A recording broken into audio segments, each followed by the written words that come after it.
আসসালামু আলাইকুম প্রিয় শিক্ষার্থীরা।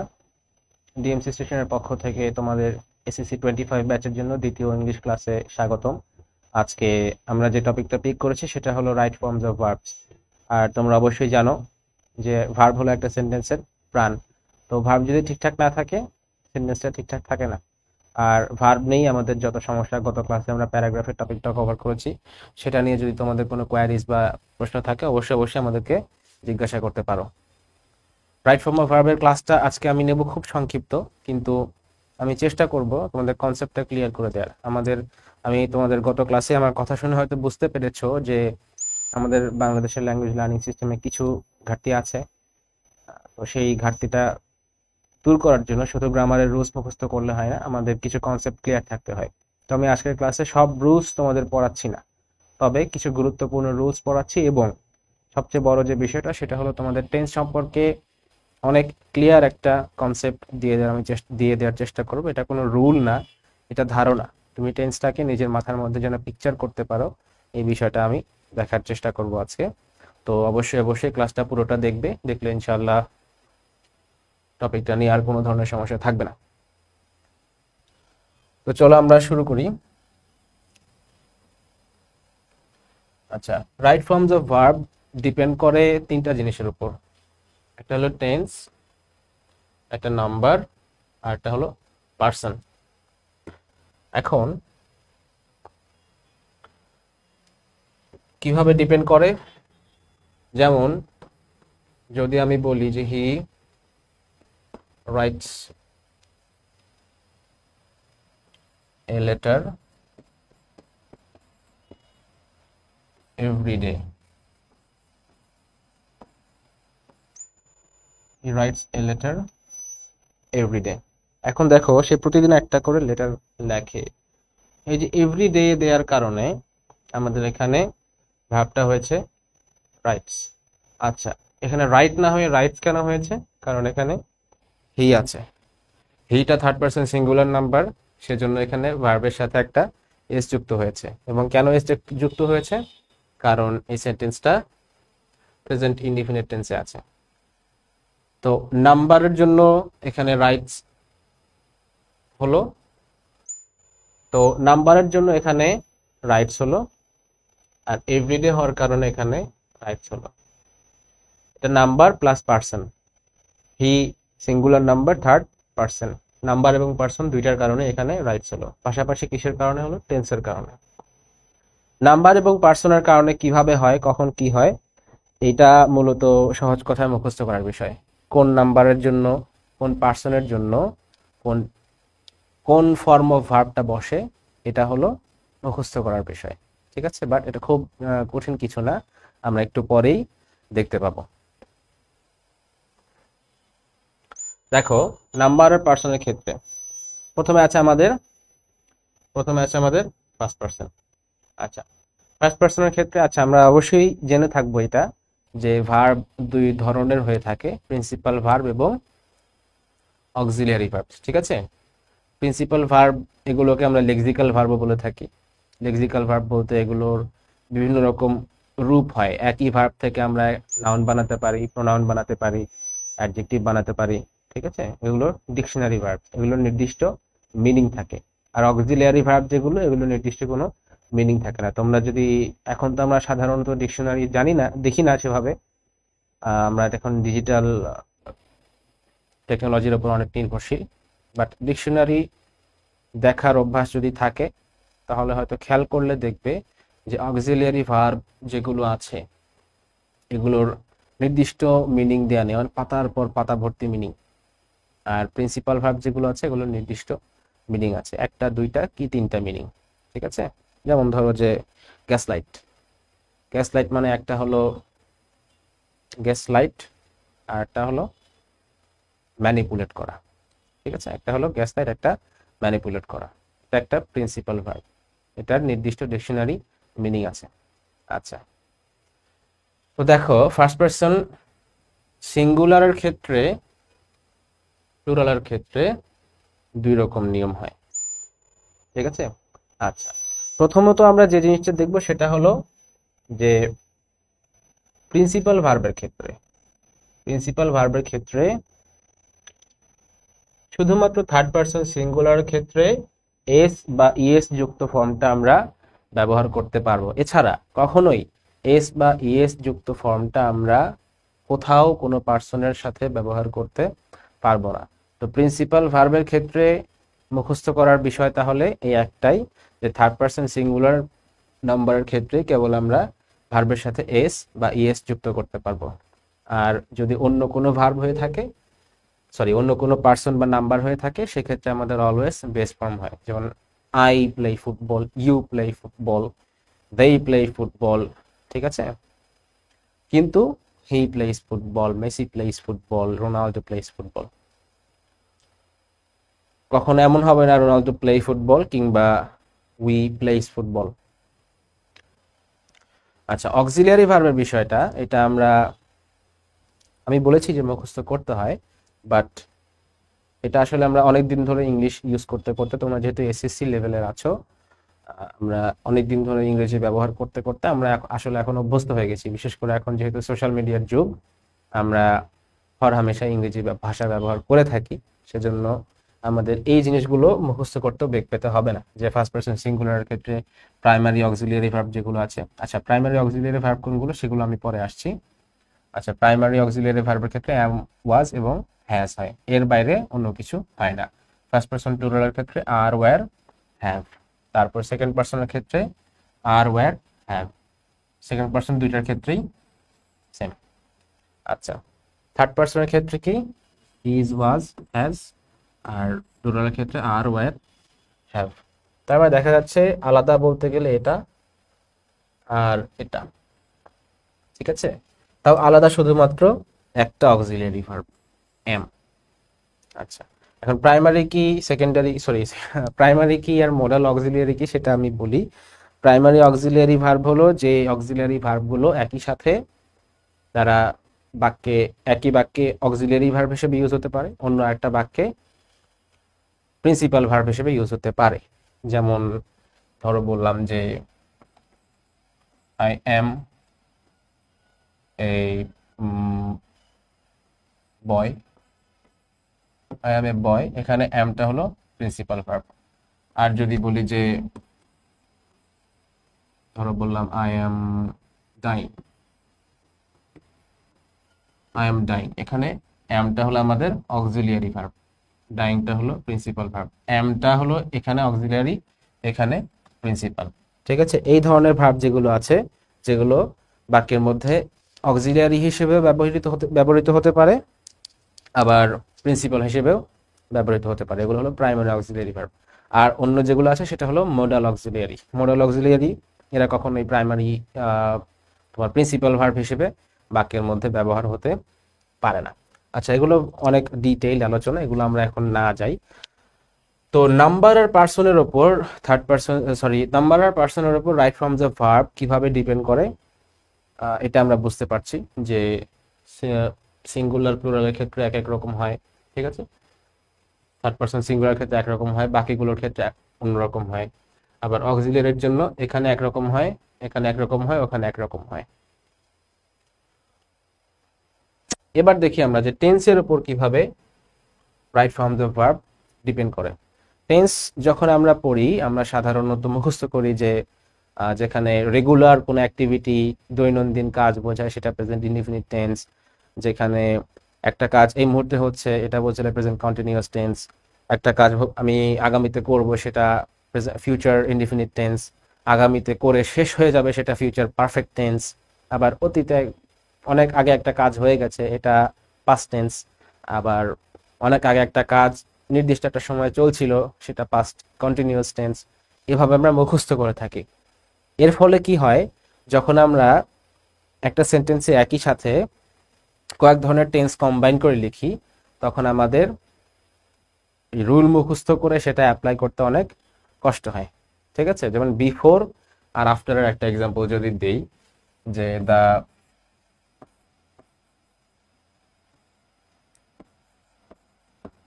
the patient died after the doctor had come. The patient died after the doctor had come. এখন আমরা চিন্তা করি, অনেক সময় আমরা কনফিউজড হয়ে যাই যে কোনটা আগে হলো কোনটা পরে হলো। আমরা মুখস্থ করি এভাবে যে আফটারের পরে পাস্ট পারফেক্ট, আফটারের আগে পাস্ট ইনডিফিনিট, এভাবে মুখস্থ করি। তো এটা অনেক সময় পরীক্ষার হলে আমাদের মাথা অনেক সময় ঠিক থাকে না, সবাই একই রকম ভাবে প্রেশার নিতে পারে না, সেজন্য অনেক সময় অনেকে ভুল করে থাকে। তো আমরা যদি বিষয়টা এভাবে দেখি যে কোন কাজটা আগে হলো, পেশেন্ট আগে মারা গেল নাকি ডক্টর আগে আসলো, ঠিক আছে, এভাবে যদি চিন্তা করে দেখি তাহলে আমাদের এটা বুঝতে সুবিধা হয়। ঠিক আছে, যেমন doctor, patient died after the doctor had come, ডাক্তার আসার পরে পেশেন্ট মারা গেল, তার মানে ডাক্তার আগে আসছে তারপর পেশেন্ট মারা গেছে। তার মানে বোঝা যাচ্ছে যে পেশেন্ট যেহেতু ডাক্তার যেহেতু আগে আসছে, তার ডাক্তারটা হবে পাস্ট পারফেক্ট টেন্স, আর এটা হবে পেশেন্টেরটা হবে যে মারা গেছে, এটা হবে পাস্ট ইনডিফিনিট টেন্স। তো এই জিনিসগুলো আমাদের মাথার মধ্যে পিকচার করতে একটু অসুবিধা হয়। আমরা যদি পিকচার করে করে পড়তে পারি তাহলে অনেক সুবিধার হয় আমাদের কনসেপ্টগুলো ক্লিয়ার করতে, গ্রামারের রুলগুলো অনেক কষ্ট করে মুখস্থ করতে হচ্ছে না। পিকচার করে যেন আমরা পড়তে পারি সেজন্য একটা বিশেষ পদ্ধতি, বিশেষ একটা স্টাইল বলা যায়, এটা আমি নিজে নিজে চিন্তা করে বের করেছি। যে তোমরা অবশ্যই জানো, জেনে থাকবে যে সময় একটা বহমান জিনিস, ঠিক আছে, সময়ের কিন্তু শুরু আছে এবং শেষ আছে। সময় শুরু হচ্ছে বিগ ব্যাং এর সময়, শেষ হয়ে যাবে কিয়ামতের সময়। তো সময়ের শুরু আছে, শেষও আছে, ঠিক আছে। সময়কে যদি তাহলে আমরা একটা রেখাংশের সাথে তুলনা করি, সময়কে আমরা একটা রেখাংশের সাথে তুলনা করি, তাহলে ধরে নাও এটা হলো সেই সময়ের রেখা, এটা হলো সেই সময়ের রেখা। এখানে সময়টা শুরু হয়েছে আর এখানে চলছে, চলার উপরে আছে। চলার উপরে আছে কেন? কারণ আমরা কিয়ামত পর্যন্ত এখন চিন্তা করছি না, আমরা আপাতত দুনিয়া পর্যন্তই চিন্তা করছি। তো সময় এখনো শুরু হয়েছে, সময় চলমান, ঠিক আছে। সময়ের এই রেখার মধ্যেই প্রেজেন্ট, পাস্ট এবং ফিউচার টেন্স আছে। কিভাবে আছে? এভাবে ধরো যে এটা, এই যে সার্কেল যেগুলো আছে, এই সার্কেল তিনটাকে তিনটা টেন্স ধরো, ঠিক আছে। এই সার্কেলটা হলো প্রেজেন্ট টেন্স, এই সার্কেলটা হলো পাস্ট টেন্স, এই সার্কেলটা হলো ফিউচার টেন্স, ঠিক আছে, পাস্ট, প্রেজেন্ট, ফিউচার। আচ্ছা, এবার যে জিনিসটা আমরা দেখব সেটা হলো, দেখো এখানে আরো ছোট ছোট কয়েকটা লাইন আছে, এই লাইনগুলোর দিকে একটু খেয়াল করো। এই লাইনটা দেখো, এই লাইনটা দেখো, এই লাইনের মাঝে মাঝে একটু ইন্টারভাল আছে, ঠিক আছে। এই লাইনটা কিন্তু সরাসরি ভাবে যায়নি, এই লাইনটার মাঝে মাঝে একটু একটু ব্রেক আছে। যখন আমরা কোনো কাজ রেগুলার বেসিসে করি, দৈনন্দিন একটা কাজ করি, অভ্যাসবশত হোক বা যে কারণেই হোক আমরা একটা কাজ করি, ঠিক আছে, সেটার মাঝে মাঝে একটা নির্দিষ্ট ইন্টারভাল বা নির্দিষ্ট একটা বিরতি থাকে, তাই না? এই যে বিরতি সহ একটা কাজ যেটা আমরা অভ্যাসবশতই করে থাকি, বিরতি সহ একটা কাজ যেটা আমরা অভ্যাসবশতই করে থাকি, এগুলোই হলো প্রেজেন্ট ইনডিফিনিট টেন্স। আচ্ছা, এবার দেখো এই সেম একই জায়গায় আর একটা লাইন আছে, ঠিক আছে। এই লাইনটার মধ্যে আবার কোনো বিরতি নাই। আমি যদি বলি আই অ্যাম প্লেয়িং ফুটবল, তাহলে এই মুহূর্তে আমি ফুটবল খেলছি, এই মুহূর্তে আমি ফুটবল খেলছি, আমার খেলা কিন্তু চলার উপরেই আছে, খেলার মাঝে ব্রেক নেই। যদি এমন হতো আমি দুপুরে খেলেছি, এখন বসে আছি, রাতে খেলবো, তাহলে এক জিনিস, কিন্তু খেলাটা এখন চলছে, এর মধ্যে কোনো ইন্টারভাল নেই, ঠিক আছে। তো যখন কোনো ইন্টারভাল নেই, এই মুহূর্তে চলছে, তখন সেটাকে আমরা বলছি প্রেজেন্ট কন্টিনিউয়াস টেন্স। আচ্ছা, এবার দেখো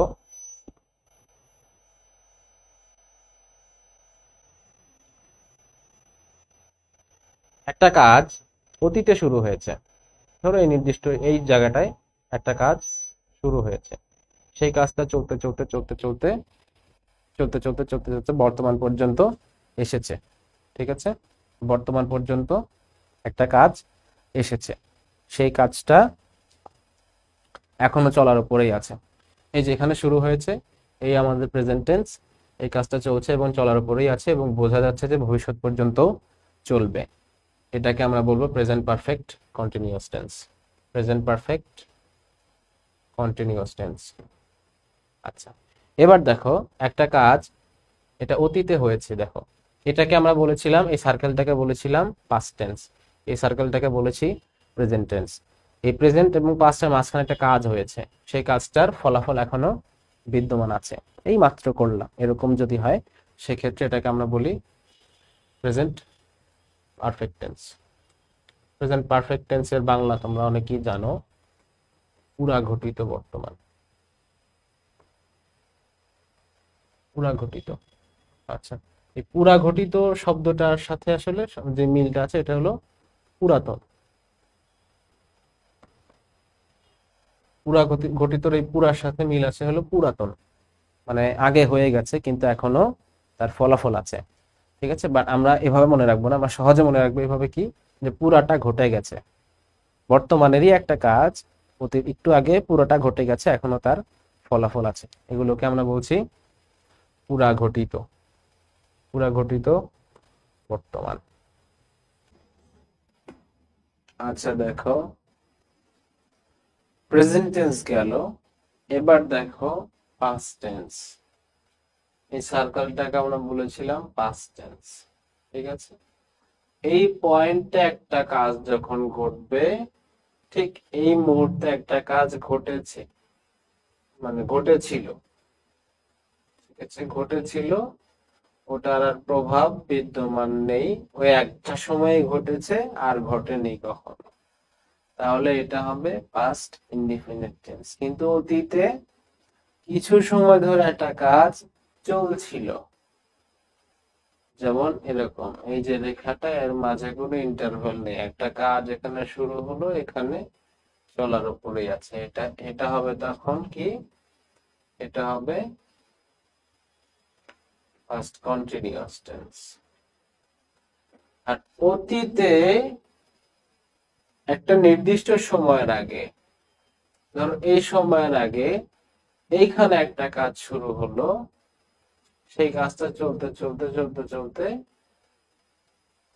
অতীতে এসে শেষ হয়ে গেল, চলতে চলতে অতীতে এসে শেষ হয়ে গেল, কিন্তু নির্দিষ্ট একটা লম্বা সময় ধরে কাজটা জারি ছিল, তখন সেটা হবে পাস্ট পারফেক্ট কন্টিনিউয়াস টেন্স।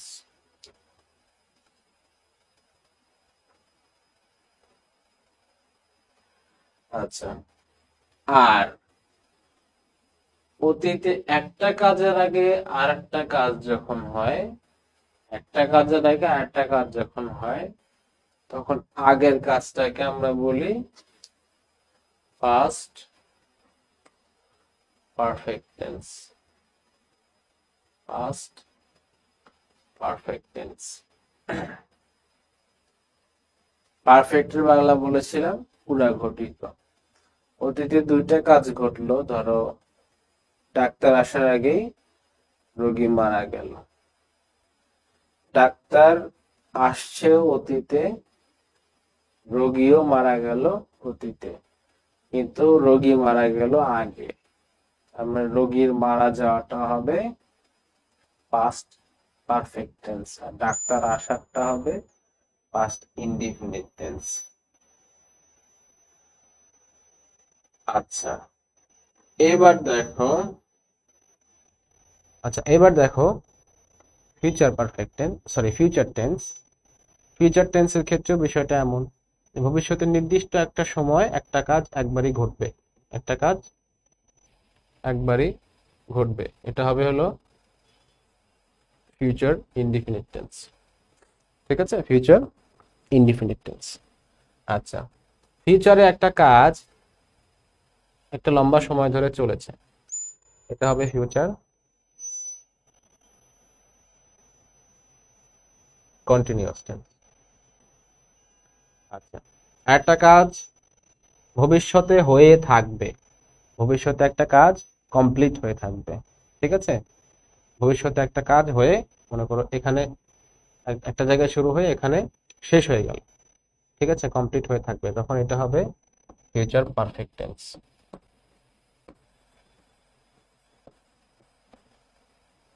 আর একটা কাজ নির্দিষ্ট একটা জায়গায় শুরু হয়েছে, লম্বা সময় ধরে চলেছে, লম্বা সময় ধরে চলেছে এবং ভবিষ্যতেই শেষ হয়ে গেছে, কিংবা চলার উপরেই আছে, ঠিক আছে, চলার উপরেই আছে। একটা কাজ নির্দিষ্ট একটা সময় শুরু হয়েছে কিন্তু চলার উপরেই আছে পরবর্তীতে, এটা হলো ফিউচার পারফেক্ট কন্টিনিউয়াস টেন্স।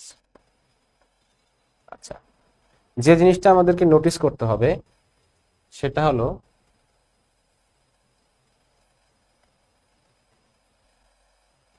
যে জিনিসটা আমাদেরকে নোটিস করতে হবে সেটা হলো কন্টিনিউয়াস টেন্স আর পারফেক্ট কন্টিনিউয়াস টেন্সের মধ্যে যে তফাৎটা। কন্টিনিউয়াস টেন্সের ক্ষেত্রে কাজটা কখন শুরু হলো সেটা আমরা জানি না, ঠিক আছে? এই রেখাটার মতো চিন্তা করো, এই রেখাটার এই মাথার কোনো শেষ নেই, এই মাথারও কোনো শেষ নেই। কখন শুরু হয়েছে আমরা জানি না, কখন শেষ হয়েছে আমরা জানি না। কন্টিনিউয়াস টেন্সের ক্ষেত্রে সেজন্য বিষয়গুলো এরকম থাকে যে কখন শুরু হয় এই সময়টা উল্লেখ থাকে না, কিন্তু এই মুহূর্তে যে চলছে এই বিষয়টা উল্লেখ থাকে। কিন্তু পারফেক্ট কন্টিনিউয়াস টেন্সের ক্ষেত্রে দেখো, এখানে এখানে একটা পজ, এখানে একটা পজ, মানে নির্দিষ্ট এই সময়টা শুরু হয়েছে কাজটা এবং এখনো চলার উপরেই আছে। কন্টিনিউয়াস আর পারফেক্ট কন্টিনিউয়াস টেন্সের মধ্যে এটাই তফাৎ যে কন্টিনিউয়াস টেন্সে আমরা জানি না কখন কাজটা শুরু হয়েছে কিংবা কখন শুরু হবে, কিন্তু পারফেক্ট টেন্সের ক্ষেত্রে আমরা জানি, পারফেক্ট কন্টিনিউয়াস টেন্সের ক্ষেত্রে আমরা জানি যে কাজটা এই সময় শুরু হয়েছে, এতক্ষণ ধরে চলছে বা চলার উপরেই আছে, ঠিক আছে? আচ্ছা, এখন আমরা কিছু এক্সাম্পল দেখে আসি এই রেখার সাথে মিলিয়ে মিলিয়ে, ঠিক আছে, রেখার সাথে মিলিয়ে মিলিয়ে। পাস্ট পাস্ট প্রেজেন্ট ইনডিফিনিট টেন্সের যে এক্সাম্পল, প্রেজেন্ট ইনডিফিনিট টেন্সের যে এক্সাম্পল একটা দিয়ে ধরো যে মেসি অলওয়েজ স্কোরস, মেসি সবসময় গোল করে। মেসির গোল করাটা একটা অভ্যাস, ঠিক আছে, সে নির্দিষ্ট ইন্টারভাল পর পর গোল করে, কিন্তু বিষয়টা এমন না যে সে এখনই গোল করছে, ঠিক আছে? এই ধরনের সেন্টেন্স গুলো হলো প্রেজেন্ট ইনডিফিনিট। আবার ধরো যে মেসিকে যদি বলি মেসি ইজ প্লেইং ফুটবল, তাহলে এইটা হবে হলো প্রেজেন্ট কন্টিনিউয়াস টেন্স, এই মুহূর্তে কাজটা চলছে। এই মেসিকে যদি আমরা আবার বলি যে, যদি আমরা বলি যে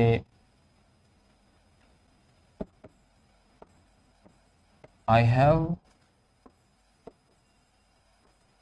just had breakfast,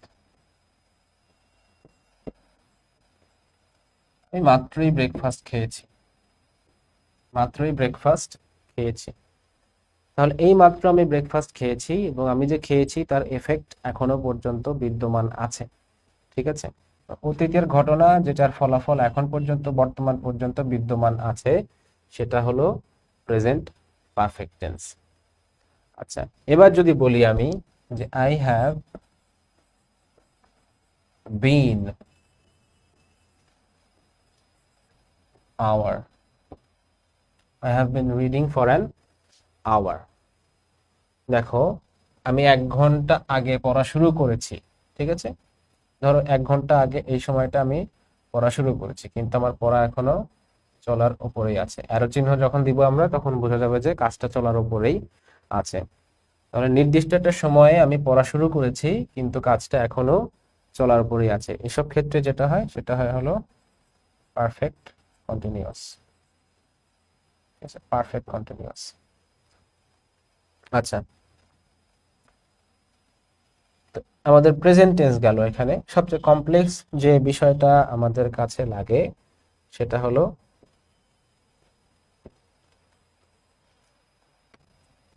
আচ্ছা, সবচেয়ে কমপ্লেক্স যে বিষয়টা আমাদের কাছে লাগে সেটা হলো কি, যে পাস্ট টেন্স। পাস্ট টেন্স নিয়ে আমাদের অনেক প্যানিক আছে, কারণ পাস্ট টেন্সে অনেক হাবিজাবি অনেক রুল আছে। কিছু রুল আমরা শিখবো পরবর্তীতে, আমরা আগে আমাদের কনসেপ্টটা ক্লিয়ার করে নিই। ফর এক্সাম্পল, একটু আগে আমরা ডাক্তার এবং রোগীর যে কনসেপ্টটা সেটা ক্লিয়ার করেছি। এবার ধরো তোমাকে বললাম, ইট ইজ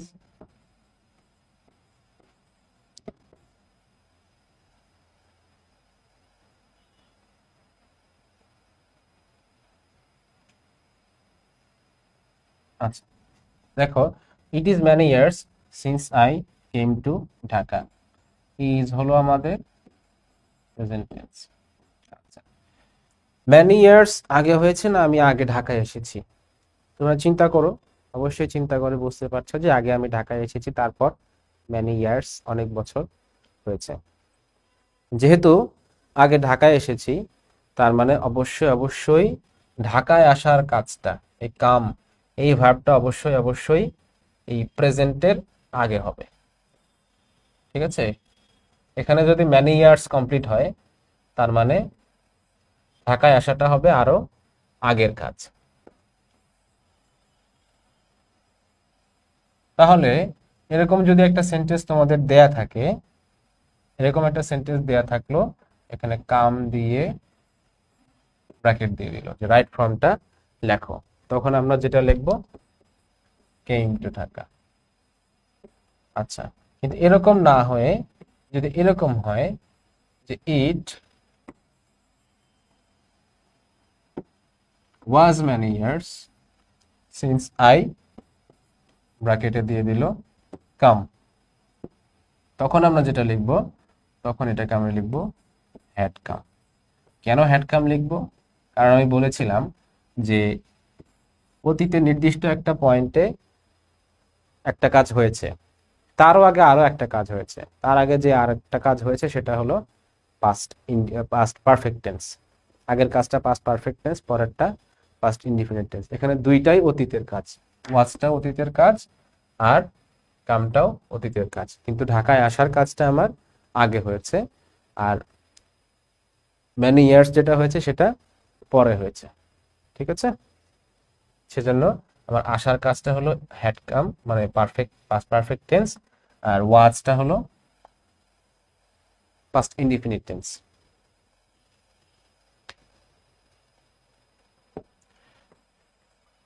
আচ্ছা, এবার দেখো, ধরো কিছু কিছু সময় আমরা এই নিয়মগুলো দেখে থাকি, যে অ্যাজ সুন অ্যাজ। ঠিক আছে, ধরো বললাম যে as soon as rain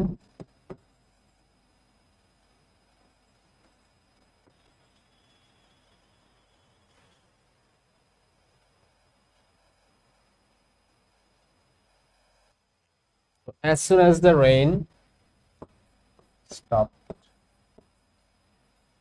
stopped we started our journey।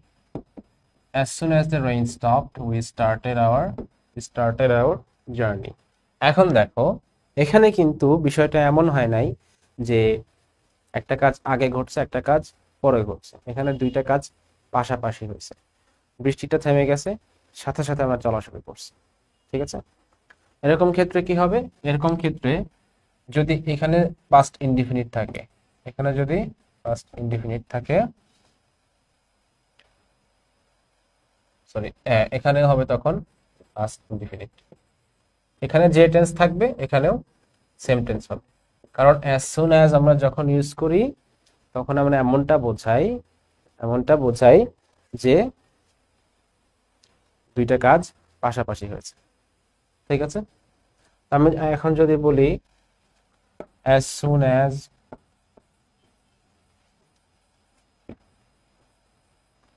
my son seize me, ধরো বাবা অফিস থেকে আসে, বলছে যে as soon as my son sees me he, এখানে দিয়ে দিল তোমার he hug me। এখন হি যেহেতু আছে, এখানে আছে হলো সিজ, মানে হলো প্রেজেন্ট ইনডিফিনিট টেন্স। তাহলে হি এর ক্ষেত্রে কি হবে, হিও যেহেতু থার্ড পারসন সিঙ্গুলার নাম্বার, এখানে হবে hugs. as soon as my son sees me he hugs me, ছেলে বাবাকে দেখা মাত্রই তাকে জড়িয়ে ধরে।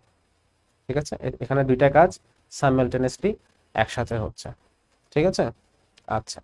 আরেকটা বিষয় কি দেখো, তবে no sooner had, scarcely had, তারপরে আরো এরকম কিছু আছে। এই রুলস এর ক্ষেত্রে আমরা যে জিনিসটা করে থাকি, এক্ষেত্রে আমাদের টেন্স একটু কিছুটা আলাদা হয় এবং মিনিংটাও কিছুটা আলাদা হয়। যেমন বললাম যে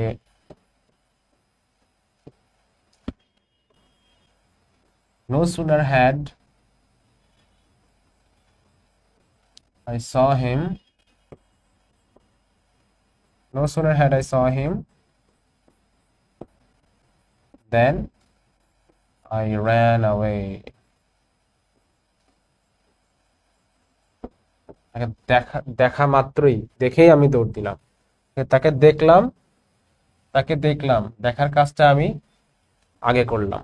ঠিক আছে, দেখার কাজটা আমি আগে করলাম, আর দেখা মাত্রই দৌড় দিলাম। দৌড় দেওয়ার কাজটা হলো পরে, কিন্তু দেখার কাজটা হইলো কোথায়, দেখার কাজটা হয়েছে আগে। সেজন্য দেখার ক্ষেত্রে এখানে হলো কি no sooner had I saw. But the good thing is যে তোমাদের ক্ষেত্রে রুল যদি আসে এইখানে স এর ক্ষেত্রে সি দেওয়া থাকবে, বিষয়টা এরকম না। ঠিক আছে, তোমাদের দিয়ে দিল এখানে যে নো সুনার আই সি, এরকম দিয়ে দিল। ঠিক আছে, এরকম কিন্তু থাকবে না, তোমাদের অলওয়েজ ওই নো সুনার হ্যাড ওরকমই থাকবে। ঠিক আছে, নো সুনার হ্যাড এটুকু দেওয়াই থাকবে। তাহলে তোমাদের যে কাজটা এখানে করতে হবে সেটা হলো এই স আর এই র্যান মিলাই দেওয়া। এখানে যদি সি হয় তোমরা এখানে রান দিও। ঠিক আছে, আচ্ছা। তো এই হলো মোটামুটি লাইনের সাথে মিলিয়ে আমাদের কিছু কনসেপ্ট। আমরা এবার সরাসরি রুলে চলে যাব যে কোন কোন ইন্ডিকেটরস থাকলে, এই রুল যেগুলো আমরা দেখব এগুলো মূলত ইন্ডিকেটরস বেসড রুল। ইন্ডিকেটরস বলতে কিছু সেন্টেন্সের মধ্যে কিছু ওয়ার্ড থাকে, যে ওয়ার্ডগুলো দেখে আমরা বুঝতে পারি যে এই বাক্যটা অমুক সময়কার কথা বলা হচ্ছে। ঠিক আছে, যদি বলে আগামীকাল, তার মানে বুঝতে পারছি যে সামনে একটা সময় আসছে, ফিউচারের কথা বলা হচ্ছে। যদি বলে আজকে, তার মানে বর্তমানের কথা বলা হচ্ছে। যদি বলে গতকাল, তাহলে আগে অতীতের কথা বলা হচ্ছে। তো এই রুলগুলো যেগুলো আমরা নেক্সট দেখতে যাচ্ছি, এগুলো হলো ইন্ডিকেটরস বেসড রুল। কোনগুলো থাকলে কোন ইন্ডিকেটর গুলো থাকলে কোন টেন্স হয়। ঠিক আছে, আচ্ছা। প্রেজেন্ট টেন্সের ক্ষেত্রে ইউনিভার্সাল ট্রুথ হলো একটা ইন্ডিকেটর। ইউনিভার্সাল ট্রুথ কি, চিরন্তন সত্য। ঠিক আছে, লেখা আছে ইউনিভার্সাল ট্রুথ হলো চিরন্তন সত্য, অথবা হ্যাবিচুয়াল ফ্যাক্ট বা অভ্যাসগত কাজ। ঠিক আছে, যে কাজটা অভ্যাসবশত করি, অথবা এমন একটা জিনিস যেটা সারা জীবনে হয়ে থাকে। যেমন honesty is the best policy, honesty is the best policy. বিষয়টা কিন্তু এমন না যে আজ থেকে 1000 বছর আগে অনেস্টি বেস্ট পলিসি ছিল না, এবং আজ থেকে 1000 বছর পরে অনেস্টি বেস্ট পলিসি থাকবে না। বিষয়টা হলো অনেস্টি সবসময় বেস্ট পলিসি ছিল। তবুও এটা আমরা কি করছি, এটা আমরা প্রেজেন্ট ইনডিফিনিট টেন্সে লিখছি। ঠিক আছে, এটা হলো ইউনিভার্সাল ট্রুথ, যেটা চিরকালই সত্য। সূর্য চিরকালই পূর্ব দিকেই ওঠে, পশ্চিম দিকে অস্ত যায়। তাহলে যদি বলি যে দা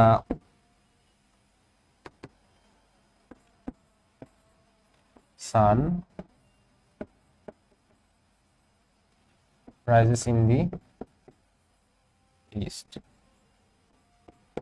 the sun rises in the east। ঠিক আছে, তাহলে এটা হবে প্রেজেন্ট ইনডিফিনিট টেন্স। আর হ্যাবিচুয়াল ফ্যাক্ট কোনটা, যেটা আমি দৈনন্দিন কাজ অভ্যাস হিসেবে করে থাকি। যেমন ধরো বললাম যে বাবা দৈনিক নিউজ পেপার পড়ে, বাবা দৈনিক নিউজ পেপার পড়ে। লিখলাম যে ফাদার রিডস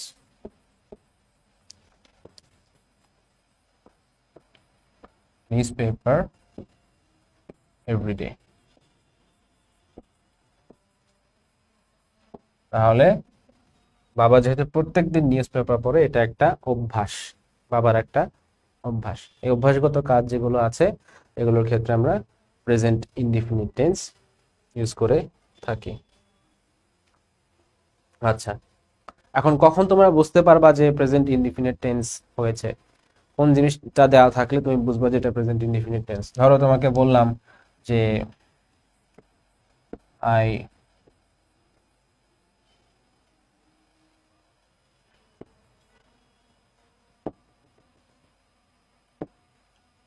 ধরো বললাম যে হি রিড, ব্র্যাকেট দিয়ে বললাম যে বুকস, কোনো ইন্ডিকেটর নাই। এখন তুমি যদি এখানে শুধু রিডটা রিডই রেখে দাও, হি রেড বুকস ভাবে লেখো, তোমার ভুল ধরার আসলে জায়গা নেই। কিন্তু পরীক্ষায় এভাবে আসে না, পরীক্ষায় ইন্ডিকেটর সহই আসে। এবং এটাই তোমার টেস্ট, যে তুমি ইন্ডিকেটর গুলো চিনে তুমি ঠিকঠাক ভাবে টেন্স বসাতে পারছো কিনা। যখন এরকম কোনো সেন্টেন্স থাকবে তোমার, তখন অবশ্যই অবশ্যই এখানে একটা ইন্ডিকেটর থাকবে। ধরো বললো যে he read books daily, he read books daily, তখন এখানে রিডের জায়গায় কি হবে? রিডের জায়গা হবে রিডস, রিডের জায়গা হবে রিডস। আচ্ছা, রিডের জায়গা হবে রিডস। আচ্ছা, আরো কি কি ইন্ডিকেটরস আছে? যেমন এইখানে যে ইন্ডিকেটর গুলো লিস্ট করা আছে এর সবগুলোই, এখানে যে ইন্ডিকেটর গুলো আছে এগুলো সবগুলোই। কোনটা কেন কেন প্রেজেন্ট টেন্স সেটা আমি তোমাকে বোঝাই তোমাদেরকে একটা একটা করে। অলওয়েজ, অলওয়েজ যখন আমরা বলি তার আমরা কি সব সময়, প্রতিদিন বা সব সময় একটা কাজ হয়ে হয়ে হয়ে থাকে। আচ্ছা, অফেন, অফেন মানে নির্দিষ্ট একটা ইন্টারভাল পর পর করা হলেও মাঝে মাঝেই করা হয়। তারপরে সেলডম, সেলডম অফেন না, সেলডম আর অফেন হলো একটু আলাদা। অফেন হলো খুব ফ্রিকুয়েন্টলি করা হয়, মাঝে মাঝেই করি। আর সেলডম হলো মাঝে, এই আসি না বলা যায়, ঠিক আছে? আমি এখানে প্রায়ই আসি, আর আমি এখানে মাঝে মাঝে আসি। সেলডম হলো মাঝে মাঝে আসি, আর অফেন হলো প্রায়ই আসি। জেনারেলি, জেনারেলি মানে হলো সাধারণত। সাধারণত কখন এই সাধারণত শব্দটা আমরা কখন ইউজ করি? যখন আমরা কি করা যায়, কি বলি, সাধারণত শব্দটা আমরা ইউজ করি যখন আমরা কোনো ফ্যাক্ট বর্ণনা করি, যেটা ঘটে থাকে, যেটা ঘটে থাকে। যেমন ধরো জেনারেলি, জেনারেলি যেমন ধরলাম generally we seat at the TSC cafeteria, ঠিক আছে? Generally we seat at TSC cafe, ঠিক আছে? সাধারণত আমরা টিএসসি ক্যাফেতে বসে থাকি, ঠিক আছে? জেনারেলি। হার্ডলি, হার্ডলি হলো তোমার যে ইয়ার মতো, সেলডমের মতো। সেলডমও যা, হার্ডলিও তাই, ঠিক আছে? Normally are generally same. Everyday তো বুঝতেই পারছো প্রত্যেক দিন হয়, এভরি উইক প্রত্যেক সপ্তাহে হয়, এভরি মান্থ, সামটাইম, সামটাইমস হলো ওই যে অফেনের মতো। অকেশনালি মাঝে মাঝে, এটাও কাইন্ড অফ এরকমই। এভরি ইয়ার, স্টিল, এখনো, এখনো এই কাজটা হয়। যেমন তুমি বললাম যে honesty is the best policy. Honesty কেন বেস্ট পলিসি? আচ্ছা, অনেস্টি, যেমন তোমাদেরকে বললাম honesty is the best policy. এখনো, অতীতেও অনেস্টি বেস্ট পলিসি ছিল, এখনো অনেস্টি বেস্ট পলিসি। তার মানে আমি এই কথাটা তোমাকে যদি ইংরেজিতে বলতাম কিভাবে বলতাম? Honesty is still the best policy, ঠিক আছে? কিংবা আই স্টিল লাভ ইউ, এরকম। রেগুলারলি তো বুঝতেই পারতেছো, যেহেতু অভ্যাসগত, অভ্যাসগত ট্রুথ যেগুলো আছে, habitual fact.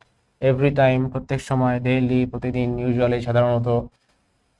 On day name, day name মানে হলো বার, ঠিক আছে? যেমন on Friday, on Friday there Jumma prayer, শুক্রবারে, শুক্রবারে জুম্মা প্রেয়ার থাকে। ঠিক আছে, এটা একটা চিরন্তন সত্য। ঠিক আছে, এটা একটা দৈনন্দিন চিরন্তন সত্য। ফ্রিকোয়েন্টলি তো ওই যে ওইদিকে অনেক কিছু বলেছি ফ্রিকোয়েন্টলি নিয়ে। অ্যাট টাইমস আর সামটাইমস সেম। আর অন প্লাস হলিডে, কিভাবে সেটা, এটা একটু দেখাই। হলিডে একটা, ধরো একটা হলিডের নাম চিন্তা করি, যেমন ধরো on Eid ul Fitr. On Eid ul Fitr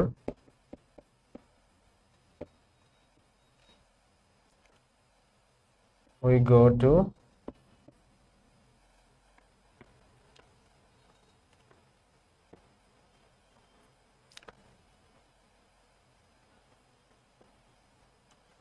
to the village। তার মানে প্রত্যেক ঈদ উল ফিতরে আমরা অমুক গ্রামটাতে যাই। ঠিক আছে, এটা একটা অভ্যাসের মতো। ঠিক আছে, এটা একটা অভ্যাসের মতো বা হ্যাবিচুয়াল ফ্যাক্ট, যেটা আগের স্লাইডে ছিল। ঠিক আছে, হ্যাবিচুয়াল ফ্যাক্ট যে এটা, এটা একটা অভ্যাসের মতো যে প্রত্যেক ঈদেই আমরা ওইখানে যাই, একটা নির্দিষ্ট একটা গ্রামে যাই। এই যে ঈদ উল ফিতর, এটা একটা হলিডের নাম, একটা ছুটির দিনের নাম। এরকম অন প্লাস হলিডে থাকলে এসবের ক্ষেত্রে প্রেজেন্ট টেন্স হয়। প্রেজেন্ট কোনো বক্তা বা লেখকের উক্তি উদ্ধৃত করতে প্রেজেন্ট ইনডিফিনিট টেন্স হয়। ঠিক আছে, কোনো বক্তা বা লেখকের উক্তি উদ্ধৃত করতে, মাথায় রাখবে উদ্ধৃত করতে। ঠিক আছে, বক্তা কি বললো সেটা না, বক্তা কি বললো সেটা না, বক্তা যে বললো এটা লেখার সময় প্রেজেন্ট ইনডিফিনিট টেন্স হয়। ফর এক্সাম্পল, ধরো বললাম যে প্লেটো সেজ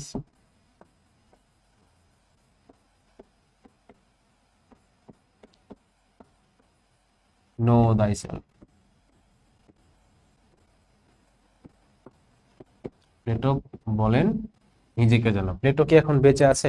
প্লেটো কিন্তু বেঁচে নাই, প্লেটো এই কথাটা বলে গেছে। ঠিক আছে, কিন্তু প্লেটো এখানে এই নো thyself কথাটার বক্তা প্লেটো। প্লেটোর কথাটা যখন আমরা উদ্ধৃত করতে যাব এভাবে আলাদা করে, তখন এখানে আমরা প্রেজেন্ট ইনডিফিনিট টেন্স ইউজ করব। এরকম বিখ্যাত ব্যক্তিত্ব, মহান ব্যক্তিত্ব যারা আছে তাদের কথাবার্তা যখন আমরা উদ্ধৃত করতে যাই তখন আমরা বলি নো thyself, সরি, তখন আমরা তো এরকম কোনো মহান ব্যক্তিত্ব, বিখ্যাত ব্যক্তিত্বের কথা যখন আমরা উল্লেখ করতে যাই তখন আমরা এই জায়গাটায়, মানে তিনি যে বলেছেন, এইখানে আমরা প্রেজেন্ট ইনডিফিনিট টেন্স ইউজ করি। মাথায় রাখবে এখানে কিন্তু প্রেজেন্ট ইনডিফিনিট টেন্স হয় নাই, হয়েছে এখানে। একটা এক্সাম্পল দিলে ক্লিয়ার হয়ে যাবে যে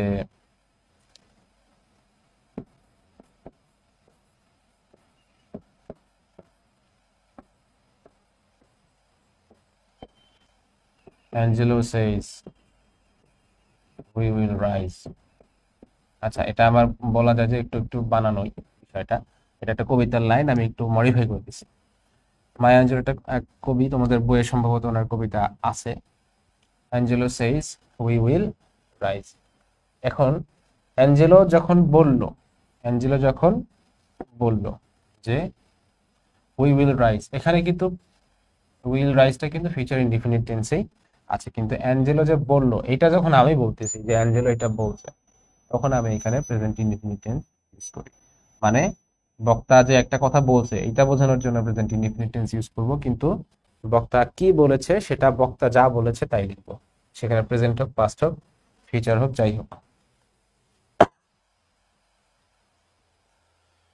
আচ্ছা, এবার দেখো পাস্ট প্রেজেন্ট পারফেক্ট টেন্সের কিছু ইন্ডিকেটরস বা মার্কার।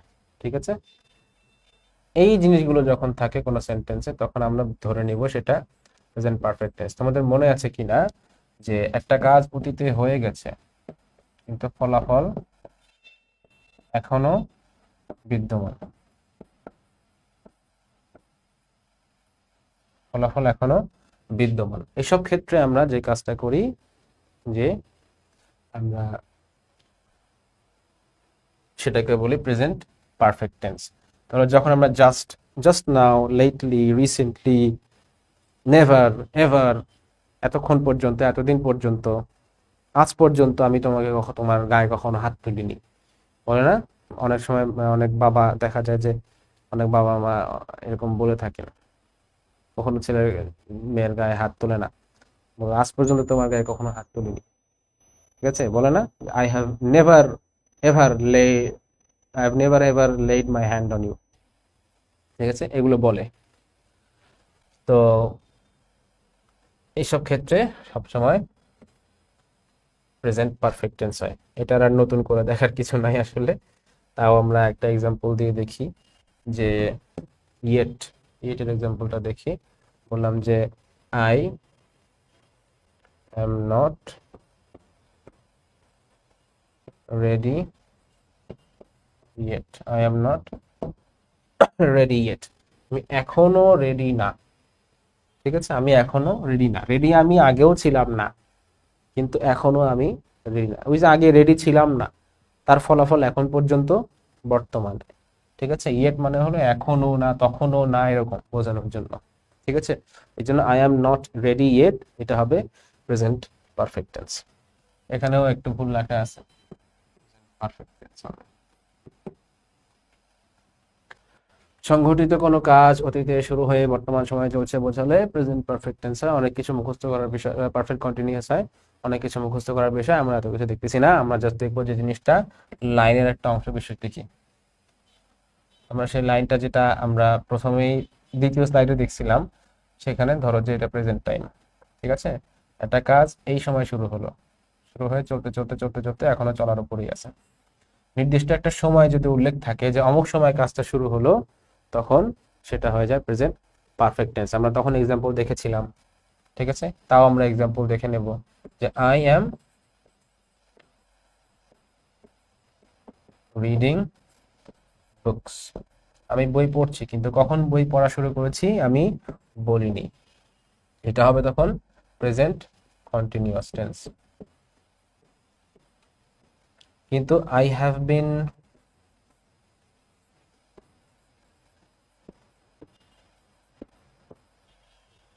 তখন এটা হয়ে যাবে কি, তখন এটা হয়ে যাবে present perfect continuous tense. Past perfect continuous টেন্সের ক্ষেত্রেও এবং ফিউচার পারফেক্ট কন্টিনিউয়াস টেন্সের ক্ষেত্রেও রুলটা থাকবে সেম। পাস্টের জায়গায় শুধু হ্যাড হবে,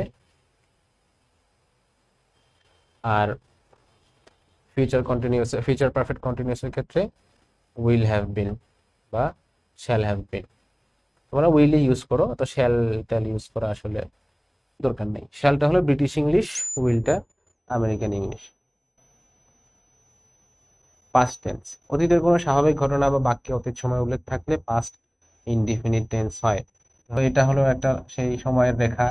এখানে এটা হলো আমাদের প্রেজেন্ট টাইম, এটা হলো past time। ঠিক আছে, এটা হলো বর্তমান সময়, এই সময়টায় আমরা এখন আছি। আর অতীতে একটা কিছু সময় পূর্বে একটা ঘটনা ঘটে গেছে। ঠিক আছে, এরকমটা যদি উল্লেখ থাকে তাহলে সেক্ষেত্রে হবে পাস্ট টেন্স। অতীতের ঘটনার ক্ষেত্রে কি কি ইন্ডিকেটরস থাকতে পারে, এগুলো: ago, before, yesterday, long ago, long since, the day before, before, previous, ago, yesterday। ঠিক আছে, last week, last month, last century, last first যেখানে যা থাকবে আগের সময় বোঝালেই সেটা পাস্ট ইনডিফিনিট টেন্স। ঠিক আছে, এখানে নতুন করে তেমন কিছু দেখানোর নেই, তাও আমি এক্সাম্পল দিয়ে দিচ্ছি। বললাম যে last night I dreamed of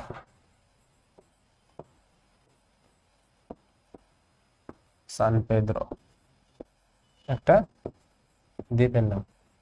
গত রাতে আমি সান পেদ্রো দ্বীপ নিয়ে স্বপ্নে দেখি। Last night I dreamed of San Pedro, এটা কিসের লাইন আমি বলবো না। আচ্ছা, পাস্ট পারফেক্ট টেন্সে আফটার এর পূর্বে এবং বিফোর এর পর পাস্ট ইনডিফিনিট টেন্স। বিফোর এর সরি আচ্ছা পাস্ট পারফেক্ট টেন্সে আচ্ছা পাস্ট পারফেক্ট টেন্সে আফটার এর পূর্বে এবং বিফোর এর পর পাস্ট ইনডিফিনিট টেন্স হয়।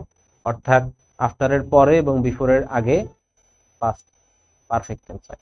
এত কিছু না ভেবে তোমরা যে জিনিসটা ভাববা, তোমরা যে সময়ের লাইনটা কল্পনা করবা, ধরো এইটা অতীত, পুরোটাই অতীত, এখানে একটা ঘটনা ঘটলো, এখানে একটা ঘটনা ঘটলো।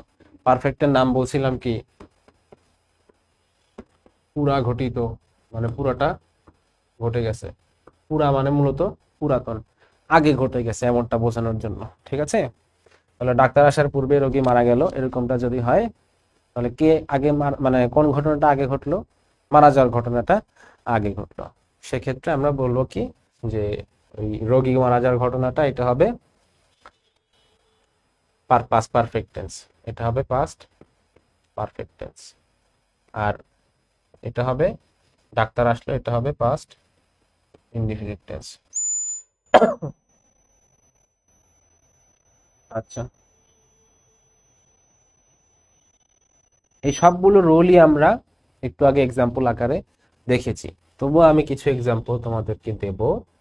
যেমন ধরো যে বিফোর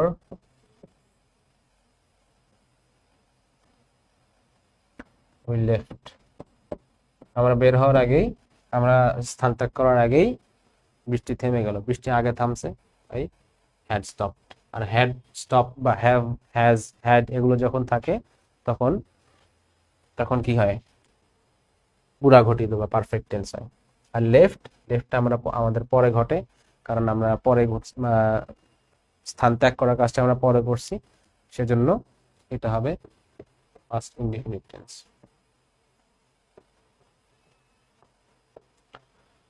আচ্ছা, অতীতের দুটি কাজ অ্যাজ সুন অ্যাজ দ্বারা যুক্ত হলে উভয় ক্লজ পাস্ট ইনডিফিনিট টেন্স হয়। এর এক্সাম্পল আমি দিছি, কেন হয় সেটাও বলছি, যে অ্যাজ সুন অ্যাজ যখন থাকে তখন আমরা মূলত বোঝাই একটা কাজ আর একটা কাজ প্রায় সাথে সাথেই হয়। ঠিক আছে, as soon as the thief entered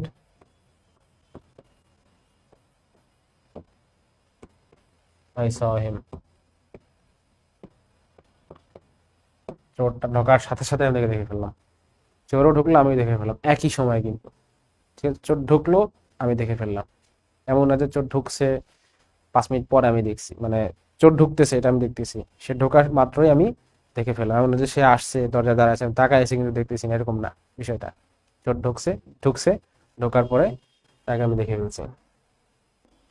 আচ্ছা দেখো, দেখো যে এখানে সিন্স দ্বারা যুক্ত দুটি ক্লজের প্রথমে অনেক কিছু লেখা আছে, আমরা এইভাবে না চিন্তা করে, তোমরা এটা পড়বা অবশ্যই, অবশ্যই অবশ্যই এটা পড়বা ভিডিওটা পজ করে রেখে, কিন্তু আমি তোমাদের জন্য আরো সহজ করে দিচ্ছি কিভাবে। যে একটু আগে আমরা কিন্তু ওই এক্সাম্পলটা পড়েছিলাম যে it has been many years, কিংবা it is many years since I came to Dhaka. Since দ্বারা যুক্ত দুইটা ক্লজ, যে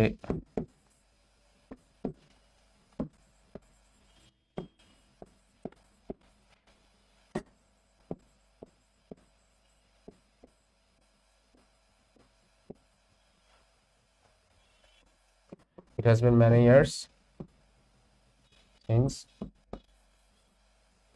they got out of jail,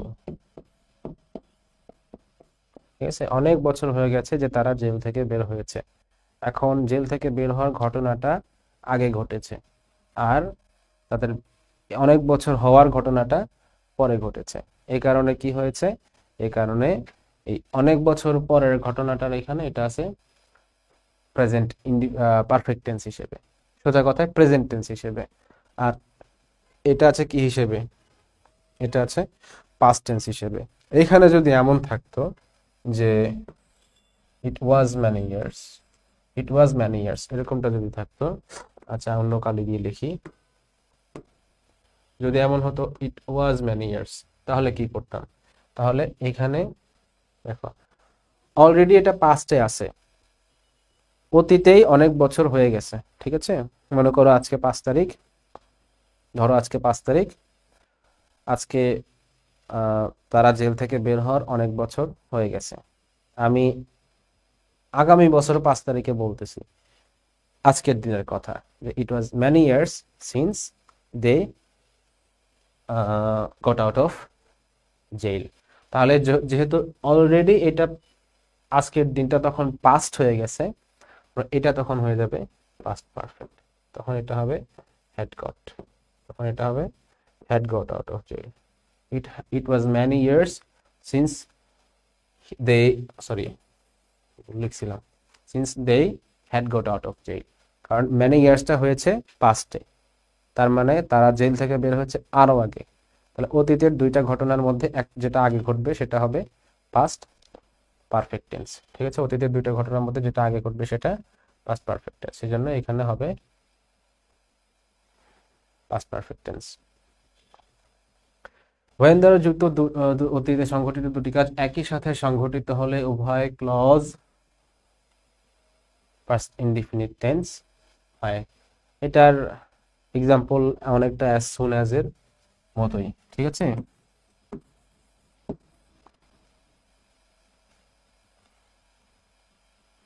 when the bell rang,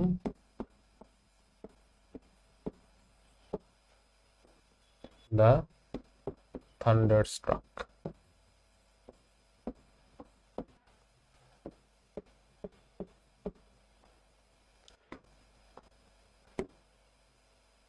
when the bell rang, যখনই ঘন্টাটা বেজে উঠলো, এখানে একটু স্পেস হবে আসলে, যখনই ঘন্টাটা বেজে উঠলো তখনই বাজ পড়লো, ঘন্টাও বাজলো বাজও পড়লো, একসাথে হলো দুইটা। এরকম ক্ষেত্রে তোমাদের when দ্বারা since দ্বারা যুক্ত আছে, এত কিছু ভাবার দরকার নাই, তুমি এইভাবে মনে রাখবে যে দুইটা কাজ একসাথে ঘটতেছে কিনা।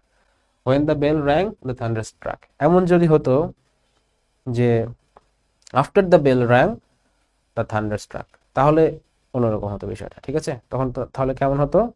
after the bell had rung, the thunder struck। ঠিক আছে, after the bell had rung যখন আমরা বলবো, আমি লিখে দেখাই আরো সুবিধা হয়।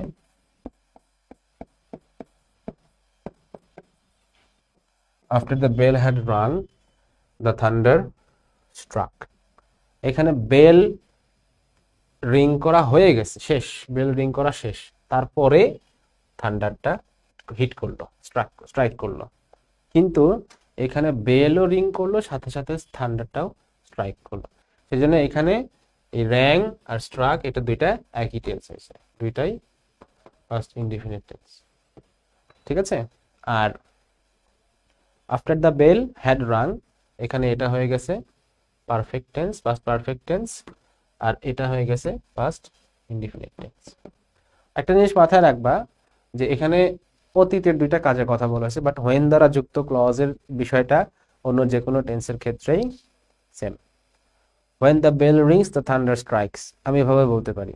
ঠিক আছে, যখনই ঘন্টা বাজে তখনই থান্ডার স্ট্রাইক করে, এরকম ভাবেও বলা যায়। কিংবা বলতে পারে when the bell will ring, the thunder will strike। ঠিক আছে, যখন ইসরাফিল আলাইহিস সালাম সিংহায় ফুঁক দিবেন তখন কিয়ামত হবে। ঠিক আছে, এই যে দুইটা কিন্তু এক টেন্স। ঠিক আছে, when Israfil will blow the horn, কিয়ামত will happen। আচ্ছা, আমি লিখে দেখাই।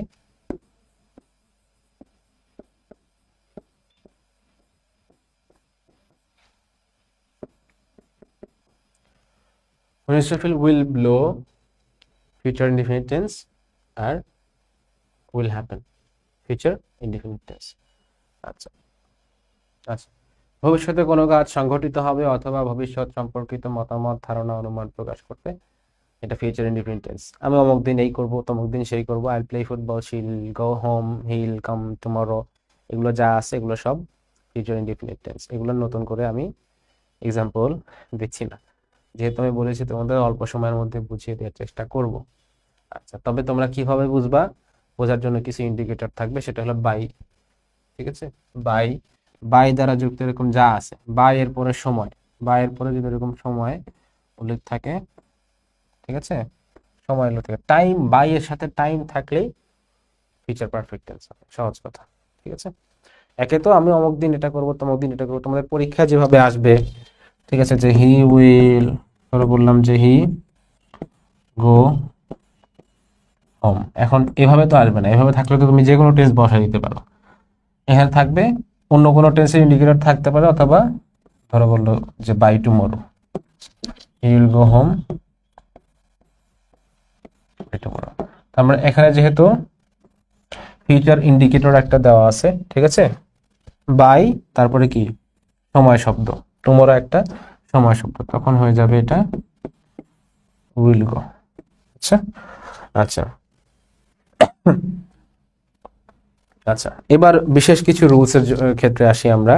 বিশেষ কিছু রুলসের মধ্যে প্রথমত যে রুলটা আছে সেটা হলো কন্ডিশনালস। কন্ডিশনালসতে আমাদের অনেক ভয় ভীতি কাজ করে, এটা আমরা সহজে বোঝার চেষ্টা করি। দেখো জিরোর ক্ষেত্রে জিরো কন্ডিশনাল, প্রথম কন্ডিশনালের নাম হলো জিরো কন্ডিশনাল। জিরো কন্ডিশনালের ক্ষেত্রে দুইটা সেম টেন্স হয়, দুইটা সেম টেন্স হয়, এবং এবং এখানে একটা ফ্যাক্টের কথা বলা হয়, ইউনিভার্সাল ট্রুথ। জিরো কন্ডিশনাল কেবলই মাত্র ইউনিভার্সাল ট্রুথ বা অভ্যাসগত কিছু বোঝানোর জন্য ব্যবহৃত হয়। ঠিক আছে, আচ্ছা কন্ডিশনালকে এটা আগে বুঝি আমরা। কন্ডিশন মানে হলো শর্ত, যদি এটা হয় তাহলে এটা করব, যদি এটা হয় তাহলে এটা করব, যদি তুমি আসো তাহলে আমি যাব, এরকম। শর্ত ভিত্তিক যে সেন্টেন্সগুলো থাকে, সহজ কথায় আরো সহজে বলতে গেলে, সহজ কথায় আরো সহজ করে বলতে গেলে ইফ দ্বারা যুক্ত যেসব সেন্টেন্স থাকে এগুলোই হলো সব কন্ডিশনাল। এবার আসি আমরা, ফিরে আসি আবার আমাদের পড়ায়, যে জিরো, ফার্স্ট, সেকেন্ড আর থার্ড, এই 4 রকমের কন্ডিশনাল মূলত ইংরেজি ভাষায় আছে। আচ্ছা, জিরো কন্ডিশনালের ক্ষেত্রে দুইটা টেন্স সেম হয় এবং যে কোনো একটা ফ্যাক্ট বর্ণনা করা হয়। আর তোমরা অবশ্যই জানো যে যখনই কোনো ফ্যাক্ট বর্ণনা করা হয় তখনই সেটা কোন টেন্স হয়, প্রেজেন্ট ইনডিফিনিট টেন্স হয়, প্রেজেন্ট ইনডিফিনিট টেন্স হয়। তার মানে জিরো কন্ডিশনাল এমন একটা কন্ডিশনাল যেখানে দুই পাশেই কি হয়, প্রেজেন্ট ইনডিফিনিট টেন্স হয়। যেমন